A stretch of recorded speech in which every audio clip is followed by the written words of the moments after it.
di dellu di nuyu suñu wéyjur di xalif général Thiénaba Baye Assane Seck di ko ñaanal yàlla si mission boobu ko suñu borom jox suñu borom kantanal ko ba li mu bëgg ci yoon bi suñu borom defal ko lu kawe njortam di sàkku si moom si turu son excellence monsieur le président de la république Bassirou Diomaye Faye mu ñaanal réew mi jàmm parce que defe naa préoccupation bi gën a mag pour kilifa yi mooy jàmm parce que mënuñu tabax dara mënuñu construire dara si pëccoxoo si jàmm lañ mën a defee lépp mooy ñu ngi sàkku si moom ak njaboot gi yëpp nag njabootu Mary Ndack Seck yëpp ñu ñaanal réew mi son excellence monsieur Bassirou Diomaye Diakhar Faye président de la République yéene yi mu am ci réew mi moo gouvernement bi nga xam ne premier ministre moo ko jiite suñu borom may leen lu kawe seen jox parce que en réalité ni ko benn mag di waxee ñaanal leen mooy ñaanal suñu bopp parce que lépp lu ñu fi réaliser si lu baax pour intérêt population yi la parce que ñoom ni comme ñoom ni ñu ko xamee daanaka passage dañ fi def dañuy ñëw rek romb lépp lu ñu fi def fi lañ koy bàyyi si lu baax kon kooku nga xam ne moom moo yor sa destin man nañ ko wax danga ko war a ñaanal yàlla mu réussir parce que réussite am en réalité mooy suñu réussite ñun ñëpp parce que bu doonee réalisation muy tali muy laneen lu mënti doon bu ñu ko defee pour population yi la kon vraiment ñu ngi sàkku ci sëñ bi xalif général ak njabooti Mary Ndack Seck yëpp ñu ñaanal président de la république li nga xam ne moom la bëgg si réew mi suñu borom defal ko lu kawe njortam gannaaw bañ leen ñaanalee kilifa diine yéen yàlla yàggal leen fi dool leen wér dool leen sutura parce que li ñu fi dajale tey comme ni ngeen ko xamee muy 145e édition gàmmu Maam Mary Ndack Seck pour ñu ko xamul yaakaar naa amatul sax ku ko xamul ci réew mi parce que bitim réew Maam Mary Ndack Seck ñëpp xam nañ li mu def si diine gi ñëpp xam nañ taxawaay bi nga xam ne moom la taxawee si lislaam ba lislaam tey am ndam li mu am ci kanamu ceddo yi ngoon bés boobu buñ koy waajal devoir la si administration ñoom ñu ànd ak comité organisation yi pour recueillir seeni préoccupation si wàll woowu wax dëgg yàlla ànd nañ accès de service yi yëpp déglu comité d'organisation recueillir nañ seeni préoccupation yi dan nañ wax ne bi ci gën a jàmp te gën a yitteel comité d'organisation bi muy wàllu ndox loolu moom il faut ñu wax ko te il faut ñu taxaw ci parce que Thiénaba tey dafa am problème ndox depuis ay at li ñuy fiy jël yëpp ay mesures conjoncturelles la dañuy def tey changer pompe fii def di ëllëg mais état Sénégal daaw entreprendre nañ na benn décision boo xam ne bii ne jëloon na benn décision boo xam ne mu wala ñu entame ay travaux construction d'un nouveau forage d'une très grande capacité forage boo xam ne bi ne nañ début bi dina am au moins 200 mètres cubes à l'heure ak château d'eau boo xam ne bi dina am capacité ba 500 mètres cubes à l'heure forage boobu bu ñu ko réalisé woon problème mu ndoxu Thiénaba serait derrière nous malheureusement daaw ba ñu ko commencé c'était pratiquement à l'approche du Gamou on avait reçu des promesses fermes venant de l'OFOR que dinañ sax mën a injecter forage bu bees bi si biir réseau bi en attendant château d'eau bi di pare mais malheureusement booba tey liggéey baa ngi taxaw te xamuñu lan moo ko taxawal te loolu vraiment préoccupation le comité d'organisation comité préoccupation le sëriñ bi mooy ñu ngi vraiment interpeller ñi nga xam ne si ñoom la nekk vraiment ñu jël toutes les diligences nécessaires pour forage boobu mën a pare à défaut lu bon ñu mën ko injecter si réseau bi en attendant leneen yi ngeen wax château d'eau yi ak yow di yegg yeneen point yi pratiquement passé nañ ko en revue relativement à la sécurité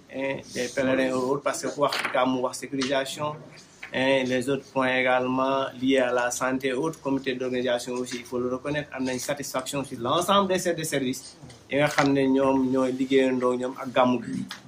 en passant par la santé la sécurité effectivement l'élevage service d'hygiène ñoom ñëpp wax dëgg yàlla comité d'organisation am na satisfaction si ñoom AGEROUTE également ñëwoon na ci mais comité d'organisation aussi interpellé nañ AGEROUTE parce que gis nañ ne depuis quelques années au moins 5-6 ans sentiratuñu AGEROUTE seen wet te loolu aussi ñoom mënuñu comprendre d'autant plus que Thiénaba dafa nekk dëkk boo xam ne dafay màgg am ay extension foofu aussi sollicité nañ encore une fois AGEROUTE pour ñoom ñu jàppale leen quitte à même mettre sur pied un programme spécial pour Thiénaba afin de renforcer ni ñu koy voirie interne yi bu ko defee Thiénaba mën a moderniser wu davantage parce que il faudrait le rappeler aussi président de la République moo tëgg programme boo xam ne programme modernisation des cités religieuses et Thiénaba en fait partie des plus importantes cités religieuses de ce pays te président de la République son excellence Bassirou Diomaye Faye bu ñu jëlee nguur gi waxaat na ne moom dootu koy yemal sax si ay bureau chargé des affaires religieuses il va créer une direction boo xam ne bi chargé des affaires religieuses et vraiment yaakaar naa ne cette direction là dina jël en charge toutes les préoccupations de la cité religieuse foofu aussi li ñuy sàkku rek mooy si kilifa yi ñu ñaanal ko ba ni nga xam ne moom la yéene si kër gi suñu borom defal mu mottali ko parce que yéene mi si kër gi boo leen buñ ko waxee buñ ko waxul ñëpp xam nañ yéene yi nga xam ne moom la am si këru diine yi te mënoo wax këru diine yi te tuddoo si Thiénaba donc vraiment ñu ngi koy rassurer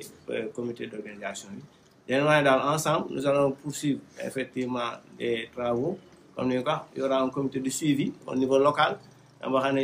Tous les services locaux, nous avons un engagement boo xam ne bi jëloon nañ ko dinañ ko mën a mottali ba bés bu ñu demee ci gàmmu gi du am benn jaaxle boo xam ne dina jóge ci comité d'organisation. Maintenant yeneen préoccupation yi xam ne c'est pas au niveau local dañ koy régler dinañ ko jébbal bu ñu tënkee compte rendu bi dinañ ko dénkal kilifa yi. Parce que le préfet département dina tenir CDD, après il y aura un CRD qui sera présidé par M. le gouverneur de la région. Avant la réunion nationale, le ministre de l'Intérieur, moi, présidé. Et moi, bon, on a le ministre de l'arbitrage. Les blocs qui ont satisfaction sur l'état de l'univers, mon bouillon de apporter des solutions. Mais globalement, il faut le dire, le comité d'organisation a une satisfaction pour part si l'édition est passée.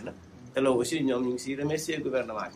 Mais li ñuy sàkku rek nag mooy muy seen principale préoccupation muy problème ndox bi bu ñu sañoon bien que reconnaître nañ effort yi nga xam ne ñaa ngi si def ay changement de pompe et autres mais véritablement li ñu bëgg mooy un forage vraiment moderne d'une très grande capacité capable de prendre en charge toutes les préoccupations de la cité religieuse et environ. Donc daal globalement mooy li ñu fi dajewoon di santaat encore une fois voilà comme je le disais tantôt on était réunis ce matin pour préparer la 145e édition du Gamou annuel de Thiénaba, cité religieuse fondée par le vénéré Mame Amary Ndack Seck qui a contribué au rayonnement de l'islam dans ce pays. Ça a été l'occasion pour nous de passer en revue toutes les préoccupations du comité d'organisation, dont les plus cruciales étaient liées à l'eau, à la santé, à l'assainissement, mais également à la sécurité. Et les chefs de service présents ont pris des engagements afin d'apporter des réponses appropriées à toutes ces préoccupations. C'est l'occasion pour nous de les remercier pour leur engagement, mais également les exhorter à faire mieux et plus. Parce que c'est ça ce que le président de la République attend de nous. Je le rappelle, un chef de service, sa mission c'est d'assurer un service public. On est là pour les populations, on doit tout faire pour satisfaire effectivement leurs besoins, les accompagner afin que le pays puisse effectivement aller de l'avant. Je le rappelle, le président de la République a une oreille très attentive à l'endroit des familles religieuses. C'est l'occasion pour nous de solliciter les prières des vénérés religieux qui sont là, et en premier chef le Khalife général Mame Assane Seck, pour qu'ensemble, pour que toute la famille de Mame Amary Ndack Seck puisse formuler des prières, surtout des vœux de réussite pour son excellence, M. le Président de la République, à la tête de ce pays. Parce que aussi, il faut le dire, si le président réussit, c'est le Sénégal qui en gagne. Maintenant, on ne le souhaite pas. S'il y a autre chose, ce sera autre chose. Mais donc, prions, accompagnons le président, effectivement, dans son projet de développer le Sénégal, et que nous tous aussi, nous puissions changer de comportement pour qu'effectivement, les objectifs assignés, effectivement, par le chef de l'État, on puisse les atteindre ensemble. Voilà donc... Le problème de l'eau vous préoccupe? Oui, le problème de l'eau est je l'ai dit tantôt, c'est la principale préoccupation. Parce qu'il faut le dire, depuis très longtemps, bon, il y a des solutions qui ont été apportées, mais c'est des solutions structurelles et conjoncturelles. Et j'avoue que ces solutions-là ne peuvent pas perdurer. Donc, ce qu'il faudrait faire, c'est effectivement trouver une solution conjoncturelle et structurelle. Et pour cela, je pense que l'État du Sénégal avait entamé depuis l'année dernière la construction d'un nouveau forage. C'est une très grande capacité d'un débit de 200 m3 l'heure qui sera accompagné d'un château d'eau d'une capacité de 500 m3. Et le directeur de l'OFOR, qui était venu l'année dernière rendre visite au Khalif, avait tenu un point de presse pour rassurer les talibés et l'ensemble de la population de Thiénaba que les travaux allaient terminer avant le Gamou. À défaut, le réseau serait connecté au nouveau forage en attendant que le château d'eau puisse être terminé. Mais malheureusement, depuis des mois, les travaux sont à l'arrêt et on n'a aucune explication par rapport à cela. C'est l'occasion pour nous vraiment de lancer un appel aux nouvelles autorités pour que cette affaire-là soit suivie afin que Thiénaba puisse effectivement être ravitaillé correctement en nous. Voilà donc de manière succincte, effectivement, ce qui nous avait réunis. Et j'ai l'occasion de remercier la presse pour leur présence, leur accompagnement, mais également remercier effectivement le coordinateur et ses collaborateurs pour la franche collaboration, effectivement, qui a eu lieu entre nous pour l'organisation de ce grand événement religieux. Encore une fois, nous remercions tout le monde et prions pour que le Sénégal puisse aller de l'avant. Merci pour votre attention. Waaw d'abord maa ngi wax asalaamaaleykum wa rahmatulahi taala wa barakatu di nuyu kilifa yi Sénégal bi yëpp di ko jaareel ci suñu sëriñ Baye Assane Seck di xalif généralu Thiénaba di nuyu autorité yi di ko jaaree ci sous-préfet nga xamante ni moo fi nekk defal ñu suñu CND comité local de développement ci jàmm ak salaam ci ak dal ci ak tey di nuyu itam ñi nga xamante ni ñooy waa comité d'organisation bi ñu àndal préparé lii di ko waxtaan ci génn problème yi di nuyu dëkkandoo yi waaye di nuyu itam waa presse yi yéen ñi nga xamante ni ñëw ngeen di ñu jàppale ci doxalin bi ñu bëgg a doxal ci gàmmu gi di ñëw li nga wax dëgg la 145e édition du lu ndaw moom la ñuy préparé ci mois de septembre pour le 15-16 septembre bi di ñëw di gàmmu Thiénaba di gàmm goo xamante ni nag gàmm mawlud ci la Tiwaawan di def kilifa diine yu bëri dañ ciy def ñoom itam seen cérémonie gàmm teel na ñoo jóg nag teel a jóg bi pour mën a appréhender maanaam pour mën a jekku pour mën a doxal ni ñu ko bëggee programme bi ñu tëral ndax programme bi ñu tëral programme bu yaatu la programme bu laaj ay waxtaan la programme bu laaj ay taxawaay la programme yooyu nag boo ko bëggee doxal ni nga ko bëggee fokk nga teel a jóg loolu moo tax ñu teel a jóg en plus dañoo nekk ci Sénégal fi mu ne dafa nekk ci beneen situation boo xamante ni régime bu bees moo fi nekk ay nit yoo xamante ni ñoom it ñoo ñëw yor état bi ñu teg dëkk bi ci seen loxo ñooñu it ñu war a mën a waxtaan ak ñoom war leen a mën a gis mën a déggoog ñoom ca loolu boo yéexee jóg loolu day jafe kon nag ñoo ngi profité ci période boobu ci temps boobu di nuyu bu baax le président Bassirou Diomaye Faye ci wóolu teef gi ñu ko wóolu jox ko réew mi ci ni muy doxale fi mu ne waaye itam ci cër yi mu jox kilifay diine yi nga xamante ni ba léegi ni muy doxee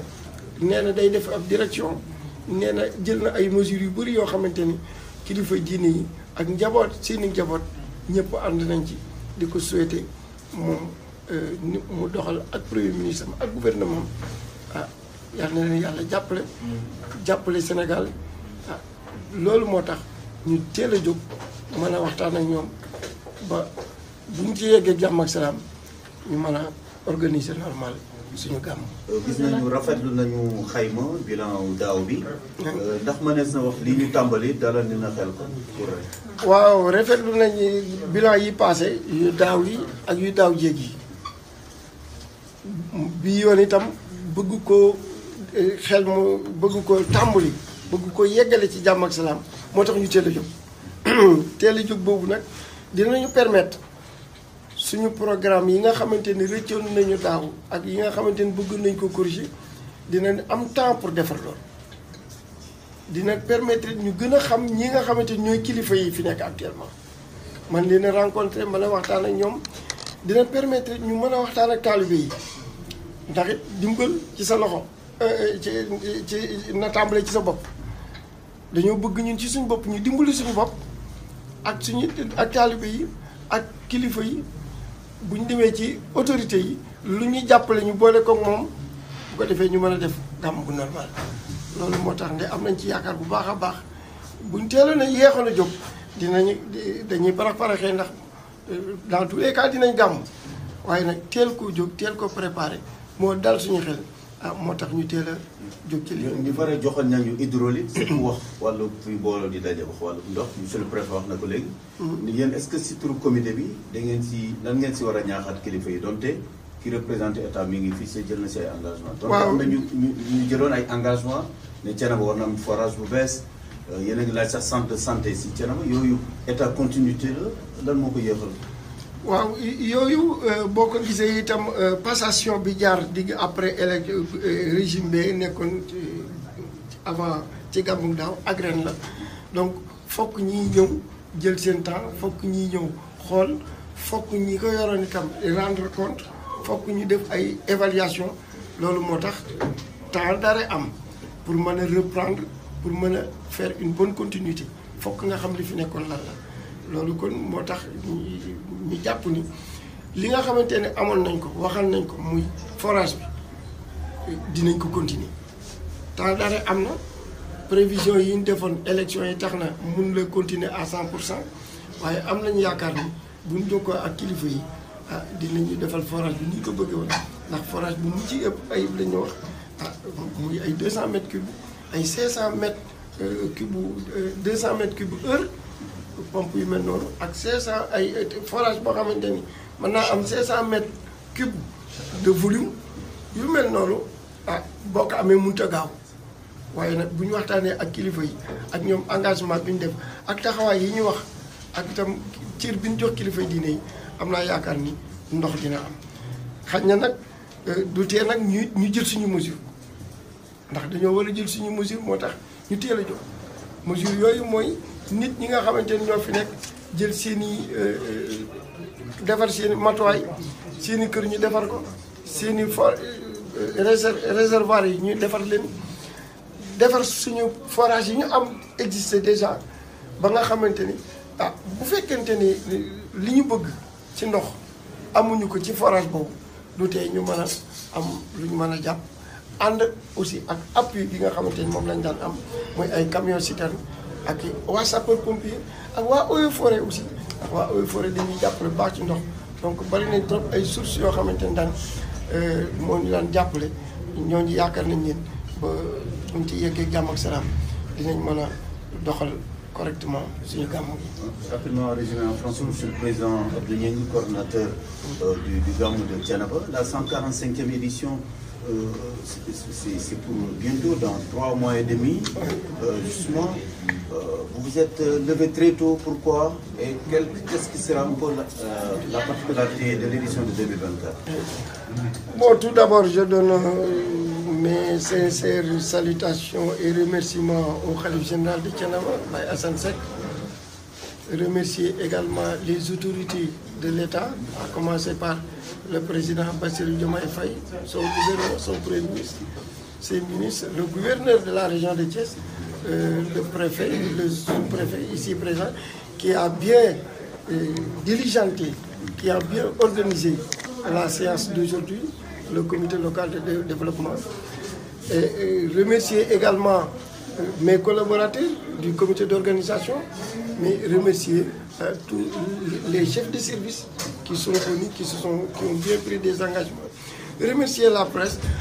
en nos mots, remercier tous ceux qui ont participé à cette réunion du comité local de développement pour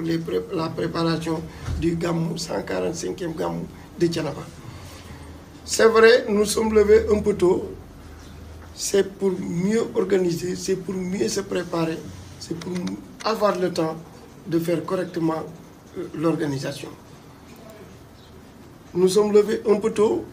pour avoir également le temps de connaître nos partenaires, de connaître les autorités qui sont nouvellement venues et qui demandent un peu de temps, qui demandent d'être rencontrés, qui demandent de connaître ce qui se passe, qui demandent de pouvoir avoir le temps d'agir et donc de nous appuyer sur le Gamou.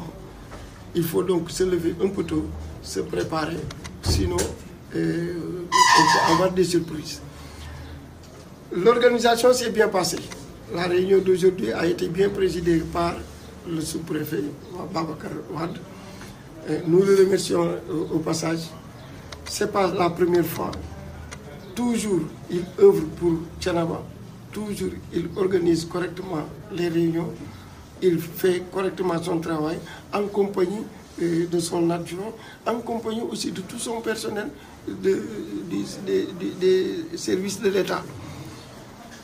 Nous les remercions. Nous espérons que le Gamou prochain se déroulera correctement et si nous espérons même mieux parce que nous nous sommes levés un peu plus tôt que d'habitude. Il y a évidemment des points sombres, des points à réfléchir. C'est le cas de l'eau. L'eau constitue vraiment une casse-tête ici à Thiénaba. Nous n'avons pas assez d'eau, nous avons des difficultés. Et ça commence par le réseau même. Il faudrait que le réseau de Thiénaba, qui est un réseau qui date des dizaines d'années, qu'on puisse le renouveler. La nappe phréatique, avec nos forages qui existants, ne donne pas suffisamment d'eau. Donc il nous faut des forages des forages modernes. Nous avons la promesse, nous avions même mis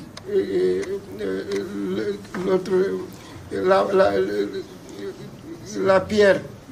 la pose de la première pierre. Tout avait commencé. Maintenant, ça reste à les rappeler pour que ce qui a été déjà fait puisse continuer. L'État est une continuation, comme vous l'avez dit. Mais également, nous avons besoin aussi des points à réfléchir sur la santé. Nous avons besoin d'un centre de santé parce que la population de Thiénaba dépasse maintenant les limites des postes de santé. Nous avons besoin également d'une résidence parce que le président de la République, à l'image des autres sites religieux, il y a des résidences pour accueillir les pèlerins, pour accueillir les autorités. Nous avons commencé cette résidence à Thiénaba, mais ça n'a pas encore abouti. Et donc tout ça, ce sont des points qui nous poussent à commencer tôt, à aller rencontrer les autorités et les tendre la main, et aussi à se préparer nous-mêmes en tant que talibés, à rencontrer les daïrs et à faire un plan, développer en tout cas l'organisation qui nous attend pour août 2024, septembre 2024. Mais l'espoir est permis. L'espoir est permis. Merci.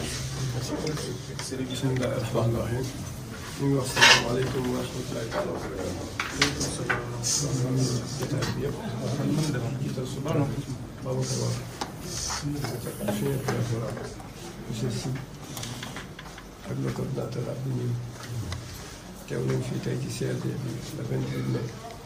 fii ci kër Sow teewal fi Serigne Thiénaba si Sénégal bi nga xam ne moo ay wattu jamono bi tey ak tarixa bi fii Thiénaba ayoo ko wattu maamam Ahmed Ndak Seck waaye ayoo ko wattu ay magam yëpp teewal fi tey sëñ bi Seck moo yaar bi nga xam ne mooy suñu mag te moom la sëñ bi leen ñëw waaye teewal fi Alaaji Ndiaye Sarr porte-parole waaye teewal fi njabootu maam Ahmed Ndak Seck yëpp di wax ne sëriñ bi moo ne nañ ko santal suñu bu baax Babacar Wade doom la taalibe la ci taxawaay bi démb ak tey ci biir activité ci lépp loo xam ne nii Thiénaba itteewoo na ko wala aaju woon ak mboolem équipe bi nga ne xam ñoo nekk sous-préfecture bi waaye di sant itam donc Abdou Ngingue mi nga xam ni moom la dénk gàmm gi di coordinateur boo xam ne bu ñu ko dénkee gàmm gi ay lay itam ñu ngi ci gis yokkute ci biir ak ci biti ak frère am ci nekk ci wetam muy Ibrahima Sylla di sant chef de quartier yëpp ak comité d'organisation bi yëpp nga xam ñëpp doomi Sëñ Thiénaba lañ njabootu Sëñ Thiénaba kenn ku ne bi ñu dénkee Abdou Ngingue ba pare moo la taalaat am commission bu mu la dénk nga yoreel ko te am ci itti ak bëgg-bëgg waaye di sant chef de service yi fi nekkoon yëpp tam ndax itam ñëpp am cant ndax itam ku fi teew ku ne itam serse na mu baaxee ak bëgg nu mu doxee rek moo tax a teew kon sëriñ bi dana sant na ñëpp gërëm na ñëpp jaajëfal na ñëpp ñaanal na ñëpp ñu am gàmmu jàmm ak salaam ba di ko waxtaaniwaat gàmm nag buñ koy waajal cëslaay la ci ëpp mooy lii rek ginnaaw ñaan mooy ña ko bokk waxtaane ko ndax mu ne ala kulli haal bu ñu bëggee mu réussir ña ko bokk bu ñu koy waxtaane seet que ni ko ne la cay sañ-sañal ak man-manam ñu jagleel ko mu mën ko dox loolu la sëñ bi waxoon ni kon nañ suñu premier jéego nañ teew fii ci kanam sous-préfet waajal gàmm gi waxtaane ko waaye yëpp loo xam ne tënku nañ ko fii ci ay besoin loolu sëñ bi nee na seet na ba xam ni population Thiénaba soxla na ko yàlla nañ ci dëkk ba pèlerin yi fay ñëw pour gàmm te mënta ñàkk ci ñoom document bi nag bu ñu ko tënkee toujours dañ koy teg ci kanam wala sous-préfet gunge ko ci nag ànd ak moom ak le coordinateur ñu dem kër préfet département suñ fa génnee dem kër gouverneur suñ fa génnee dem ministère de l'intérieur kon ñu ngi profité di sant préfet département di sant gouverneur di sant ministre de l'intérieur waaye di sant sunu président de la république bi ci tur Sëñ Thiénaba Bassirou Diomaye Faye ak premier ministre Ousmane Sonko sëñ baa ngi leen di sant ci turu njabootu sëñ Ahmad Ndak yëpp waaye ñu ngi beesal sunu yaakaar tam ci gouvernement bees bi ndax sëñ bi neen ni mu leen gunge woon ci ñaan bi nga xam ni réew mi am na jafe-jafe ba lépp daal ñaan googu teggiwu ci tànkam ndax moom loolu mooy itteem loolu mooy liggéeyam suñu toll ñaan réew mi daal ñaan réew mi am sa xel nee na mi ngi leen di ñaanal réew mi daal waaye mi ngi bëgg daal ñu gën koo taxaw ci gàmm gi nga xam mooy 140e édition bi nga xam ni mooy gàmmu Maam Ahmad Ndak gi gën a mag ndax mag ñi itam Thiénaba mooy gàmm gi gën a mag ci Thiénaba mooy bisu diine ji mooy bisu tarixa bi mooy bisu mag ndax mag ñi li ñu am lépp ci yonent bi sallallahu alayhi wa sallam dañ ko jëlee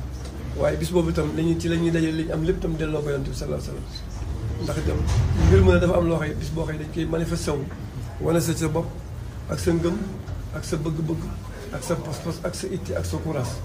bisu gàmm nag ci la ñuy dajale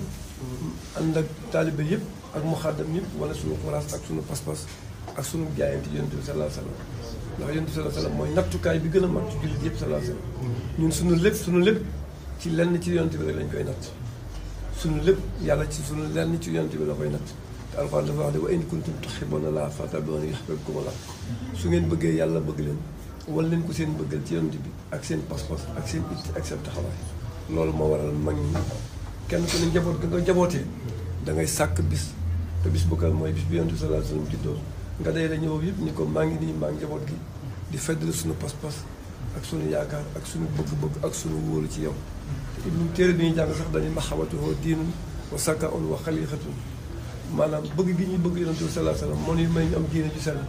moo ñu may am jikko yoo xam ne nii crise d'autorité yi amoon yëpp ci bis boobu la ko yàlla di dindi moo ñu may ñu am ak sell kon mag ñi bis boobu la ñuy woote kon sëriñ bi nee na bis boobu ñu ngi ciy woo ñëpp góor ak jigéen mag ak ndaw mbooleem ku yaakaar Seexu Thiénaba fu mu ne mu ngi lay woo ci bis bi sëñ Ibrahima nag amoon na génn góor goo xam ne daf daan wax ni moom gàmmu seem damaa neex ndax day indi xale yëpp te nit ki fu mu gëm place ba mu gëm di fa dem da koy miinal ñamu jaboote ndax ëllëg ñu mën ko miin loolu dama occasion nag dama ko waaye am nañu avantage yooyu bari na sëriñ baa ngi sant autorité yëpp di wax ne daal préfet bis baa ngi nii sëriñ bi teg na ko sa loxo yàgg coordinateur ñun ñu ngi ànd bien gunge Thiénaba nag mosuñu koo seetaan ci dara daal waaye bépp mbattu xam naa xale yi du ñu xam mbattu waaye bépp nattukaay daal bu ñu daan nattale Thiénaba bëgg nañ ko yokk bëgg nañu yokk ndax Thiénaba yokk na dëkk bi yokk na diine ji yokk na tariixa bi yokk na te sunu maam Talla Seck daan wax ni boo yaakaar mbir mu yokk da ngay yokk sa yaakaar te bëgg nañ taal bi bu dugg Thiénaba rek boo fi duggee sa yaakaar yokk ci biir ak ci biti kon ñu ngi gërëm presse locale bi nga xam ne ñoo ñuy gunge toujours maa ngi wax léegi rek ni lépp lu mos a ñàkk ci dara itam mosuñu ko jàmbal ndax tam mi ngi siiw Thiénaba TV Thiénaba 24 Samsu TV gindiku tubaarkàlla sunu frère Babacar Ndaw comme ni mu ko waxee rek même Laylatul Qadr dañu ànd ak ñun ak Walfadjri ñu ngi leen di gërëm baax di sant seen TV wax dëgg yàlla boogaan mosuñoo gis sax mais ak mu jot volontairement day ñëw def direct Thiénaba gàmmu Thiénaba loolu tam ñu ngi koy bëgg ci RTS ndax RTS nag ñun moom la ñu moom kon lu nu waaye defal rek ci moom lañ ko gën a bëgg donte bu ñëwul tam foog mu siiw itam ñu ngi koy lancé di wax Pape Alé Niang ni ko bëgg nañ ko ci réseau bu bees bi ñu séddaat Thiénaba ci kudd yi mag yi ngi sédd yëpp ndax Thiénaba dëkku mag la ñu ngi sant képp di gërëm ñëpp di jaajëfal ñëpp waaw di sant Ahmad nag bu baax taxawaayam di sant ñëpp wasalaamaaleykum